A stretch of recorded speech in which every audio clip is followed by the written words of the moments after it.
ಎಲ್ರಿಗೂ ನಮಸ್ಕಾರ. ಯಾರ್ಯಾರು KSLU ರಿಸಲ್ಟ್ಗೋಸ್ಕರ ವೆಯ್ಟ್ ಮಾಡ್ತಾಯಿದ್ದೀರಾ? ಇವತ್ತು ಮಂಡೇ, ನೋಡೋಣ ಇವತ್ತು ರಿಸಲ್ಟ್ ಬರುತ್ತಾ ಬರಲ್ವಾ ಅಂತ.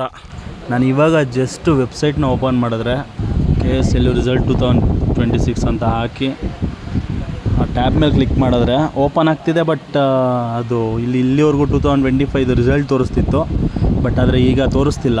ಸೊ ನೋಡೋಣ ಇವತ್ತು ಅಥವಾ ನಾನು ಹೇಳಿರೋ ಹಾಗೆ 25ನೇ ತಾರೀಕು ಒಳಗಂತೂ ರಿಸಲ್ಟ್ ಪಕ್ಕಾ ಬರುತ್ತೆ.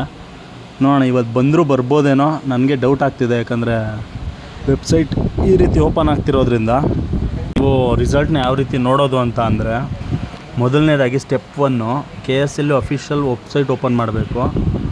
ಅದಾದಮೇಲೆ ರಿಸಲ್ಟ್ ಸೆಕ್ಷನ್ಗೆ ಹೋಗಬೇಕು. ನೋಡಿ, ಓಪನ್ ಆಗಿದ ತಕ್ಷಣ ಈ ರೀತಿ ಓಪನ್ ಆಗುತ್ತೆ. ಅಲ್ಲಿ ಕಾಣಿಸುತ್ತೆ ಎಲ್ಲ course, select semester, register number ಮತ್ತು ಕ್ಯಾಪ್ಚಾ ಹಾಕಿ ಎಂಟ್ರಿ ಮಾಡಿದ್ರೆ ನಿಮ್ಮ ರಿಸಲ್ಟ್ ಬರುತ್ತೆ. ಓಕೆ, ವೆಯ್ಟ್ ಮಾಡಿ. ರಿಸಲ್ಟ್ ಬಂದಿದ ತಕ್ಷಣ ಅಪ್ಡೇಟ್ ಮಾಡ್ತೀನಿ. ಚಾನಲ್ ಸಬ್ಸ್ಕ್ರೈಬ್ ಆಗಿರಿ. Thank you so much. ಮತ್ತೆ ಸಿಗ್ತಾ ಇರೋಣ ಆವಾಗವಾಗ. ಟಚ್ಚಲ್ಲಿರೋಣ. KSLU ಯಾವುದೇ ಅಪ್ಡೇಟ್ ಬಂದ್ರೂ ಫಸ್ಟ್ ಅಪ್ಡೇಟ್ ಕೊಡ್ತೀನಿ. Thank you so much. ಮತ್ತೆ ಸಿಗೋಣ ನೆಕ್ಸ್ಟ್ ವೀಡಿಯೋದಲ್ಲಿ.